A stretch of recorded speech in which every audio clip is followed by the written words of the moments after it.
صرف لباس اور صرف ایک خاص سٹائل بنا لینے سے بھی بات نہیں بنتی جب تک دل کے اندر حیا نہیں. یہ تو حیا کے تقاضے پورے کرنے کے لیے ایک آؤٹر گارمنٹ ہے، لیکن اصل چیز پھر کیا ہے کہ دل کے اندر حیا ہو، آنکھوں میں حیا ہو. کیونکہ جب تک اندر حیا نہیں، دل کے اندر اللہ کا ڈر نہیں ہوگا، تقوی نہیں ہوگا، تو آپ نے دیکھا ہوگا کہ بعض اوقات عورتیں پوری کی پوری ڈھکی ہوتی ہیں، اس کے باوجود غلط کام کر رہی ہوتی ہیں اور وہ دوسروں کے نوٹس میں بھی آ رہا ہوتا ہے. برقع پہن کے حجاب کے اندر بھی وہ مردوں سے اس طرح چہک چہک کے باتیں کرتی ہے کہ جس سے منع کیا گیا ہے. تو ضرورت اس بات کی ہے کہ ہم ایمان کے تقاضوں کو پورا کریں. ایمان کی 70 سے اوپر کچھ شاخیں ہیں، جن میں سے ایک شاخ حیا ہے.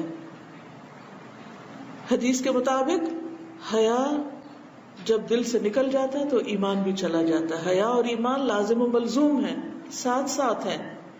اگر حیا ہے تو ایمان ہے، ایمان ہے تو حیا بھی ہوگا. لیکن اگر حیا رخصت ہو گیا تو ایمان بھی رخصت ہو گیا. اور حیا سارے نیک اعمال کی بنیاد میں ہے، کیونکہ جب انسان کے اندر حیا نہیں رہتا، اذا لم تستحی فاصنع ما شئت، جب تمہارے اندر حیا نہیں تو پھر جو چاہو کرو. تو حیا انسان کو خوبصورت بناتا ہے، حیا انسان کو نیکی پر اکساتا ہے، حیا انسان کو بری عادات، برے اخلاق، برے معاملات اور برے کاموں سے روکتا ہے. وہ ایک نفسی حالت ہے، یعنی انسان کے اندر کی ایک ایسی کیفیت ہے، وہ اندر کا ایک ایسا احساس ہے کہ جو انسان کو مجبور کرتا ہے کہ وہ اپنی زبان، اپنے ہاتھ، اپنی نگاہوں، اپنے کانوں، اپنے قدموں سے کوئی غلط کام نہ کرے، روک لیتا ہے، کھینچ لیتا ہے. یعنی حیا برائیوں، برے اخلاق اور برے کردار کے لیے ایک رکاوٹ بن جاتا ہے، ایک آڑ بن جاتا ہے، اور اس طرح انسان کو خوبصورتی دیتا ہے. حیا کا لفظ بھی آپ دیکھیے تو حیات سے ہے. حیات کہتے ہیں زندگی کو، تو یہ کس کی زندگی ہے؟ حیات القلب ہے، دل کی زندگی ہے. کیونکہ اگر حیا ختم ہو جائے، مر جائے، نکل جائے تو پھر انسان کا دل بے حس ہو جاتا ہے. پھر انسان ہر طرح کی برائیاں کرنے لگتا ہے اور وہ برائیاں اس کے دل کو سخت کر دیتی ہیں. پھر انسان گناہ کرتا ہے اور اس کو احساس بھی نہیں رہتا.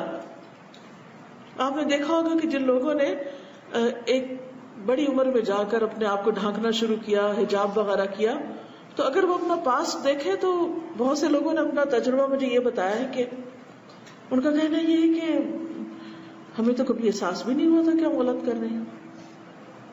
حالانکہ اللہ تعالیٰ نے انسان کی فطرت میں حیا رکھی ہے. چھوٹے سے بچوں کو بھی آپ دیکھیں کہ اگر ان کے نکر ذرا نیچے رکھے تو کھینچنے لگتے ہیں. بعض بچے سوتے ہوئے بھی اپنے کپڑے ٹھیک کر رہے ہوتے ہیں، شرم آتی ہے ان کو. چھوٹے چھوٹے بچے آپ نے دیکھا ہوگا کہ کس طرح وہ لوگوں کے آگے آنے سے شرماتے ہیں، اپنا منہ ڈھانک لیتے ہیں، اپنے منہ اپنے ماں کے گودی میں چھپانے لگتے ہیں.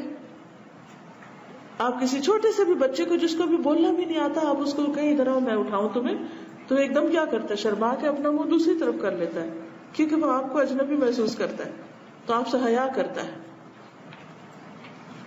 تو یہ انسان کے اندر اللہ نے فطری طور پر یہ چیز رکھی ہے. لیکن بعض اوقات ہماری فطرت کے اوپر پردے پڑ جاتے ہیں. کس چیز کے؟ ماحول کے، اثرات کے، اور معاشرے کے مختلف جو رسم و رواج اور کلچر ہوتا ہے، ایک کے بعد ایک لیئر آنے لگتی ہے. حدیث میں آتا ہے نا کہ کل مولود یولد علی الفطرہ، ہر بچہ فطرت اسلام پر پیدا ہوتا ہے. لیکن کیا ہوتا ہے؟ فَأَبَوَاهُ يُحَوِّدَانِهِ او يُنَصِّرَانِهِ او يُمَجِّسَانِهِ، پھر اس کے ماں باپ اس کو یا یہودی بنا دیتے ہیں، یا عیسائی بنا دیتے ہیں، یا مجوسی بنا دیتے ہیں. اور جن کے ماں باپ مسلمان بھی ان کو بناتے ہیں تو بعض اوقات کلچر، آباء و اجداد کی پیروی اور تقلید اور رسم و رواج کی وجہ سے وہی بنا دیتے ہیں جو ان کا ماحول ہوتا ہے. تو پھر وہ جو اصل اللہ نے حیا رکھی ہے، ایمان رکھا ہے انسان کے اندر، دین کی خواہش رکھی ہے، اپنی ایک پہچان رکھی، وہ ساری پردے میں چلی جاتی ہے، وہ چھپ جاتی ہے. پھر انسان بے حس ہو جاتا ہے، اس کو احساس بھی نہیں رہتا کہ وہ غلط کام کر رہا ہے. تو اسی لیے کہا گیا کہ جب تم حیا نہ کرو پھر جو جی چاہے کرو، کیونکہ انسان پھر نڈر سا ہو جاتا ہے اور بے پرواہ ہو جاتا ہے. اس لیے ہم سب کو اس چیز کی کوشش بھی کرنی ہے، دعا بھی کرنی ہے، اور شعوری طور پر اس کیفیت کو اپنے اندر لانا ہے. تو حیا جو ہے ایسے کام کرواتا ہے انسان سے جس پر اس کی پکڑ نہیں ہوتی یا جس سے وہ عیب دار نہیں ہوتا. دوسرے لفظوں میں حیا انسان کو عیب دار ہونے سے بچاتا ہے. اب یہ جو عیب ہوتا ہے، برائی جو ہوتی، بد اخلاقی جو ہوتی، یہ انسان کو کیا بنا دیتی؟ انسان کی ویلیو گھٹا دیتی. جس کے اندر حیا ہوتا ہے وہ اس کو ایسی برائیوں سے بچاتا ہے. لہذا نتیجہ کیا ہوتا ہے کہ انسان کے اندر بہت سی خوبیاں پیدا ہو جاتی. اب آپ دیکھیے کہ انسان کو کس کس چیز سے حیا کرنا چاہیے. پہلی چیز یہ ہے کہ انسان کو اللہ تعالیٰ سے حیا کرنا چاہیے، اللہ تعالیٰ سے شرمانا چاہیے. وہ کس طرح؟ جیسے حدیث میں آتا ہے کہ اللہ سے حیا کرو جیسا حیا کرنے کا حق ہے. تو لوگوں نے کہا کہ ہم سب تو کرتے ہیں. فرمایا یہ نہیں، اللہ سے حیا کرنا یہ ہے کہ انسان اپنے سر اور جو کچھ اس کے اندر ہے اور اپنے پیٹ اور جو کچھ اس کے اندر ہے اس کی حفاظت کرے. سر کے اندر کیا ہے؟ دماغ ہے، خیالات ہیں. پیٹ کے اندر کیا ہے؟ کھانا پینا اور شرمگاہ ہے، اور انسان کے سینے میں اس کا دل ہے.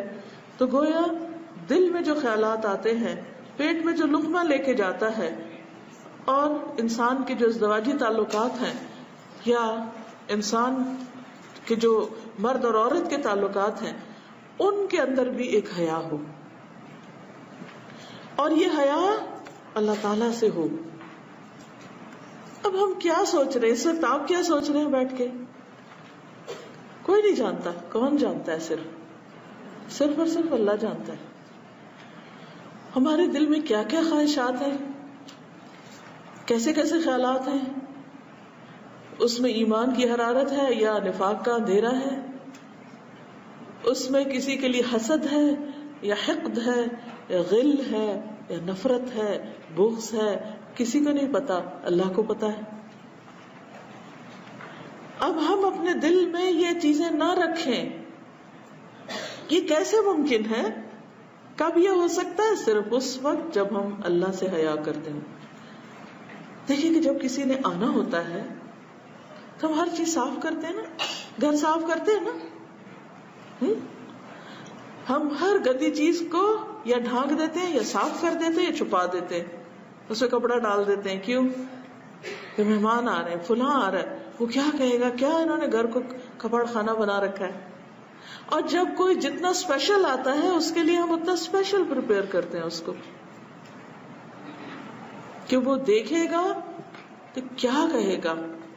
بندہ مومن بندوں سے زیادہ اپنے رب کے بارے میں سوچتا ہے کہ میرا رب میرا دل دیکھتا ہے، میری سوچوں سے واقف ہے، میں کیا کر رہا ہوں تنہائی میں، لوگوں سے چھپا کر، کسی کو نہیں پتا، اس کو پتا ہے، اس کو پتا ہے.